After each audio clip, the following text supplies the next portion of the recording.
Hey there, everybody. Welcome to our review and reaction to Ted Lasso Season 3, Episode 4. This is an episode titled Big Week. I mean, the biggest of big pictures. This is easily my favorite episode of the season so far. This is Oh. this is the first time I've really felt like so far this season that I kind of have a general sense as to where they're sort of going Mhm. with a number of different things. I think that's good for, setting up a few potential theories and for sort of having that discussion. But I just think that it was a very controlled episode. It was long, but it felt like the moments all needed to be there. And there's a couple moments I also just really, really laughed. Yeah, I mean, it was a longer episode, but it felt like it needed to be, and it didn't feel long. It felt like everything was very purposeful in this episode, and it really all needed to be there. Well, we will get into everything with, Ted and Michelle at the end of the episode, but also Nate, there is Mhm. so much going. Nate, if anybody needs Dr. Sharon at this point, I I think we can know. all agree it's Nate. It But is. before we get into anything more here, go ahead and hit that subscribe button because we are going to be here after every episode Yep. of Ted Lasso and whatever else they decide to do here with Apple TV Plus begging Jason Sudeikis to do something more after this season. So Also, if you're into soccer, we're also covering Yellow Jackets. what? I That's know, the right? segue? It's a fire segue. Come on, Okay, yeah, man. that's Hit that subscribe button for that fire segue. oh man. Oh, hey, they posted comparisons on Twitter about the two shows, I guess so. Hey, there you go. So yeah, we're also covering Yellow Jackets, Succession, Blacklist. There's all kinds of great stuff going on here at the channel.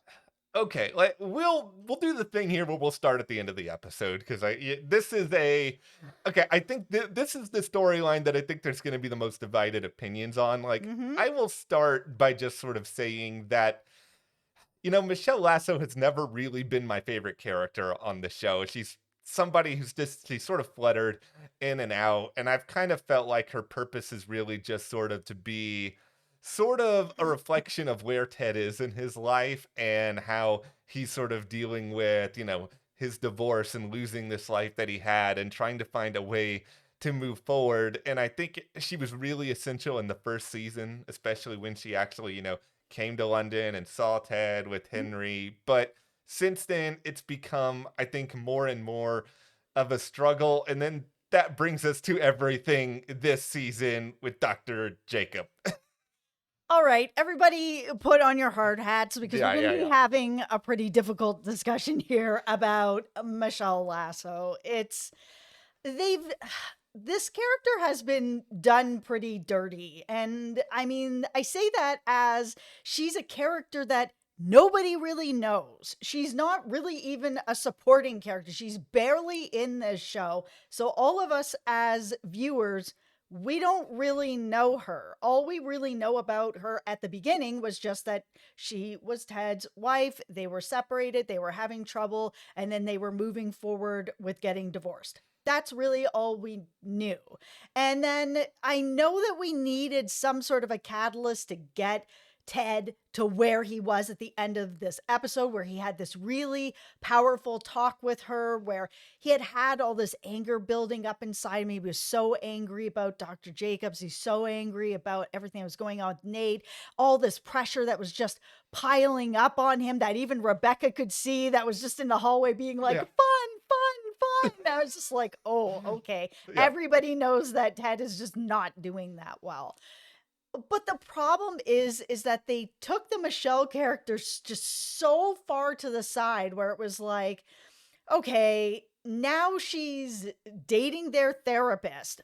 Not going to talk to Ted about it at all. Okay, that's her prerogative.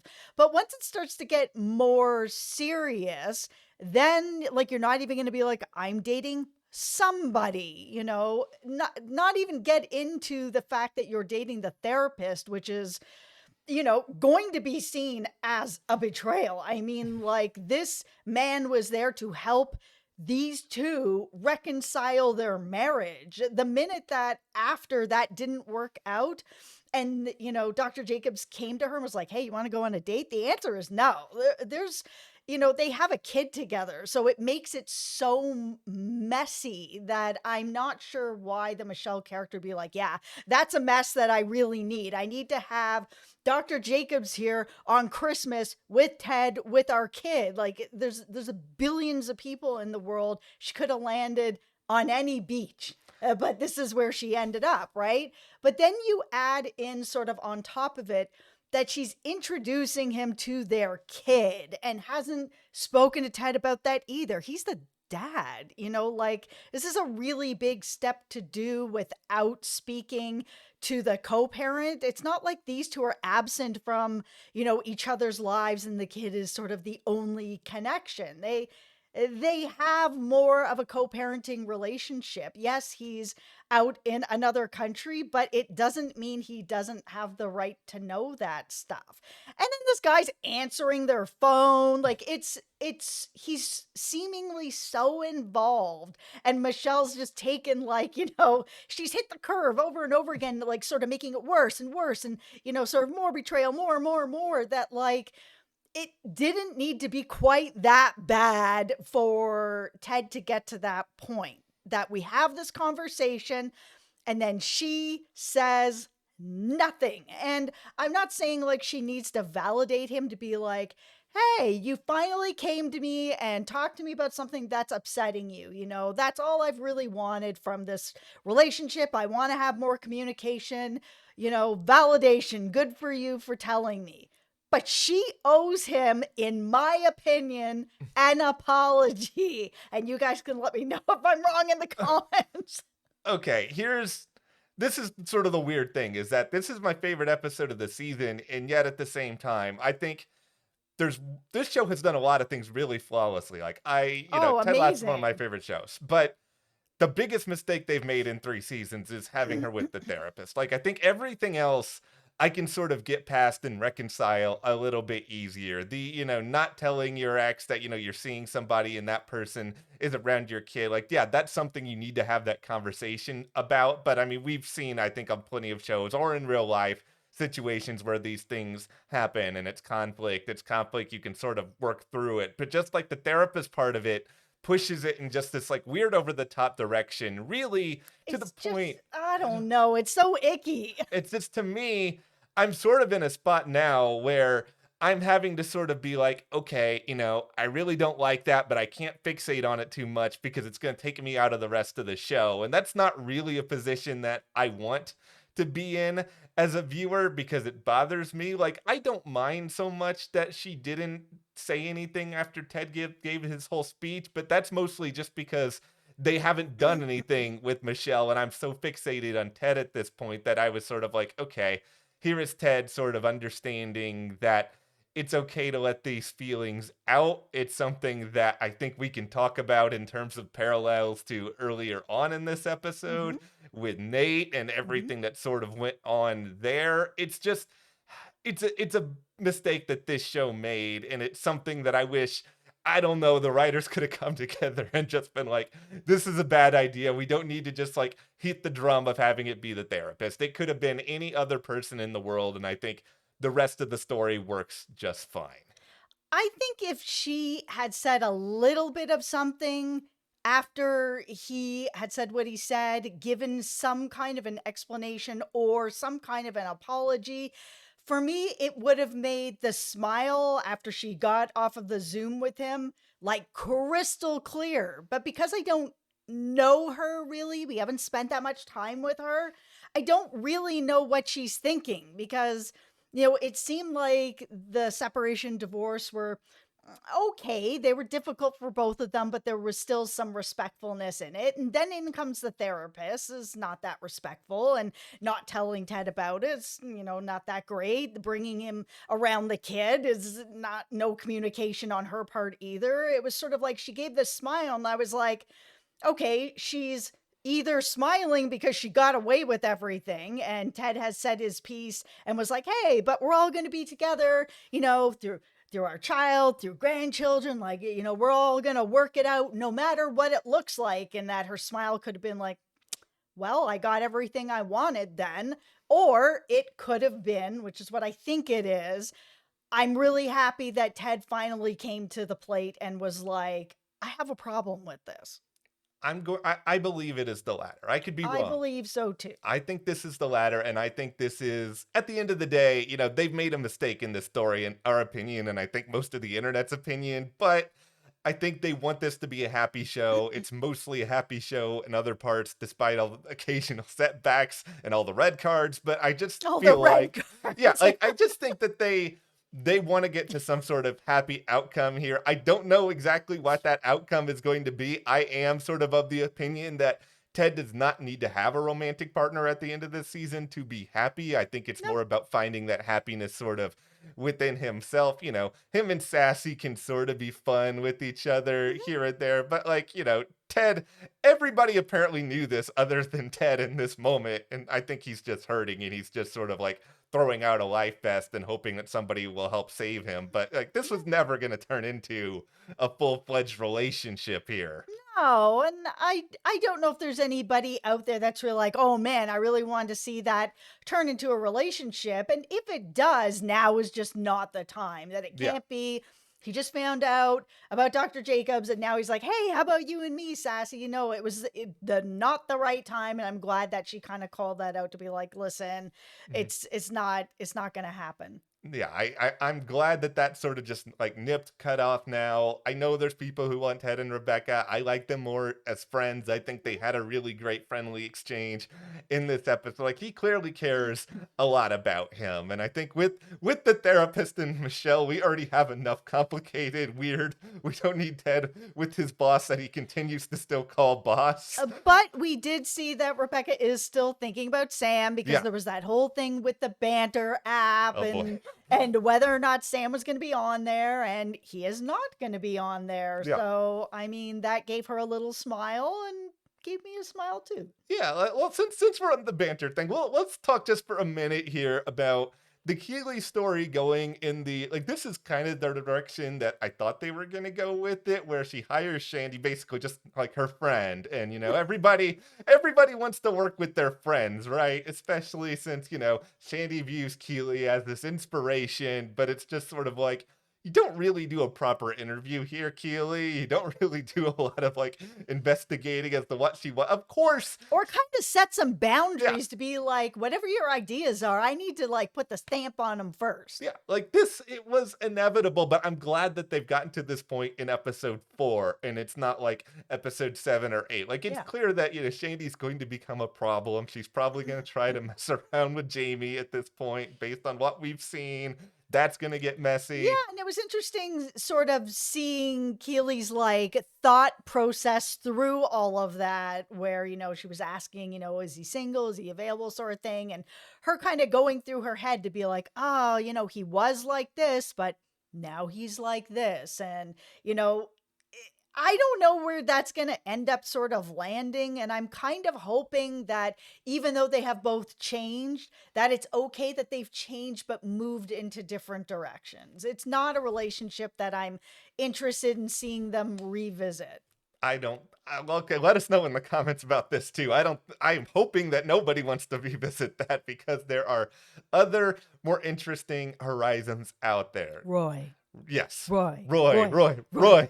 Wait, yeah, no. If only we could do the Roy Kent chant on this video without getting demonetized. But here we are. No, okay. My favorite part of this episode though is everything with Ted and Nate. Like I think they did a really, really good job, especially of sort of pinpointing where Nate is. Like Nate's not a likable character. I think we can all agree on that. We can curse Nate to the heavens, but he is someone who is just born out of just like this hurt and insecurity where he felt abandoned by Ted. He feels Mhm. mistreated by the press who calls him Wonder Kid when he made a mistake when he was speaking. And he feels like he's just constantly like hit and beat down, really to the point. It's just a subtle thing. But one of the things I just love is he goes to the freaking restaurant wearing his uniform I just so that he could know. basically just be look at me, big man entering the it's like he's still not getting the time of day from this hostess who he has just like tried to have these conversations with for seasons. But it's just like this is so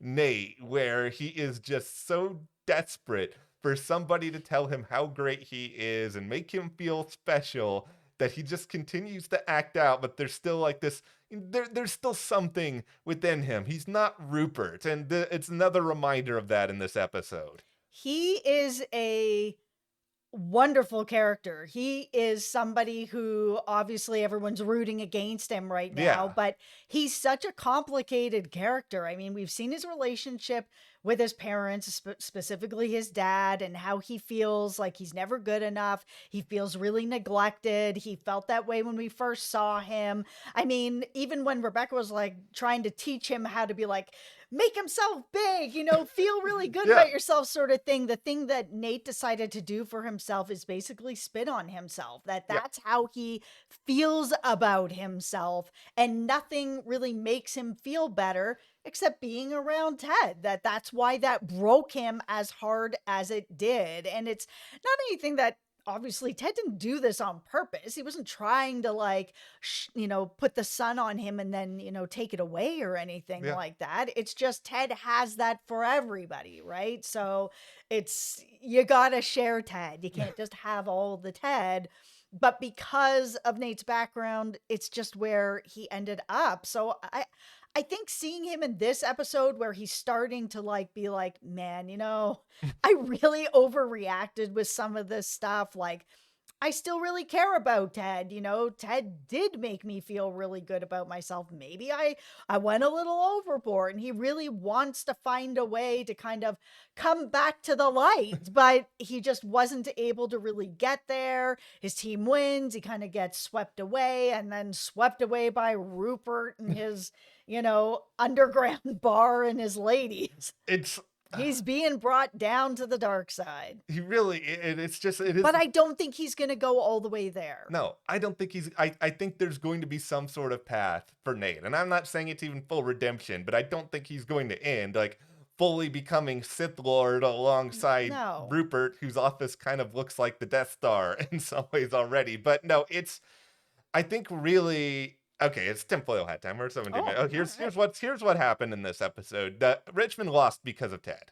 And Richmond lost because of Ted's inability to confront his own anger towards Nate. And it brought it to a situation where because he couldn't channel any of that out to the team. And I think they were all bottling all this stuff in. And I think what happens is if you bottle things in for long enough, it explodes, like with Nate, because Nate bottled in all of his insecurity and anger and all this other stuff last season. I think that caused him acting out to be even more extreme than it would have been in a normal environment. But because Ted never really processed any of the emotions he had towards Nate, the believe sign, any of this other stuff, he really didn't give the team an outlet. And I think he directly led to what we saw with Coach Beard and Roy showing everybody that video in the red card aftermath of that, just because oh my God, it was hilarious. They all went to like 0 to 10. Like Isaac just like choke slammed somebody in the middle of the field.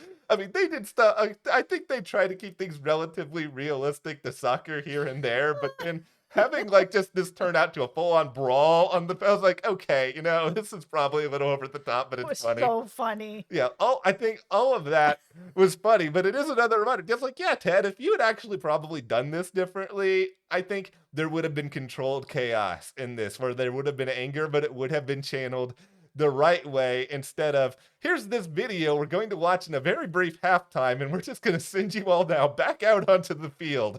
I think this is where, there is sort of a comparison with Nate and Ted, that they are very similar in that way, that they both just don't know how to channel their anger, and it is sort of comes out in ways that it really should not. And I'm not saying it's coming out in the same way. Yeah. It's just coming out in ways that are both sabotaging themselves. See, it's going to cause, I think, even greater problems if they can't get a handle on it. And that's why I hope that there are more scenes directly between the two of them. I hope, They're coming. Yeah, I think they're coming. I hope we see them within a few weeks. It doesn't have to be this next one. Now, this whole soccer match did further along another theory that I sort of had about Zava and Jamie, that Zava's not used to having another top dog on the pitch with him. And it was just a little moment, but where Jamie did something that, Zava felt like he could do. Zava kind of had a little, mini meltdown on the field Mhm. about it. I think we're building towards something where Jamie starts to become really good at his 4 a.m. training sessions with Mhm. Roy, and then that's going to lead to a real hissy fit from old Zava here, where he's going to throw a tantrum, get himself kicked off the team, or like cause some other problem. We're going to see, Van Dam have to change his name back to Zoro, which, by the way, I've been going up by Matt Roast now, I think mostly in part because I nearly burned down the kitchen trying to burn coffee. But I think Zava actually came to me in the midst of all that, and he was just like, "You can change your name, Matt. It is okay." It was Zava all along, everybody. No, we're definitely moving towards that. Seeing Roy and Jamie with the training, at the beginning where it was sort of like, oh man, it's 4 a.m. But by the end of the episode, it was Roy's knocking on the door and Jamie's got his headlamp and he's ready to go, sort of thing. So I think we are going to see him getting better and better and better and better. We did see just that little bit of that hint with Zava where it was like he was open. It didn't go to him. He was like, man, what's going on, sort of thing. I'm the star. No, you're not the only star. Jamie's coming for you. Yeah, I think that all is subtle, but it's sort of playing out. And I think overall it's a really strong episode. I think they're still setting up some other things like, this new venture capitalist woman, Jack, who, I Mhm. mean, it's kind of like okay, oh, it's a woman named Jack. That part of it, I was like, we've seen this in other shows. Like, that's not a huge surprise, but that's clearly something they're going to play around with. Does anybody think that Keely and Jack are going to get together? I'm just throwing that No, out there. It kind of felt like maybe, like there was maybe something there. I wasn't sure if the show was trying to show something or not. You know what? We're 22 yeah, minutes in. go You for it. guys let me know. That it wouldn't I be wasn't sure. it wouldn't be a surprise. Like, I think this show is really it's trying to show just a very interesting world of people with complicated feelings, and just they could go in all sorts of different directions. And I think this would be an interesting way to set all that up. Mhm. I'm really excited for where we're going from here. We're a third of the way through this season, maybe the final season now, but we'll see where we go. All right, well, hit that subscribe button. Thank you guys so much for watching, and we'll see you here next time.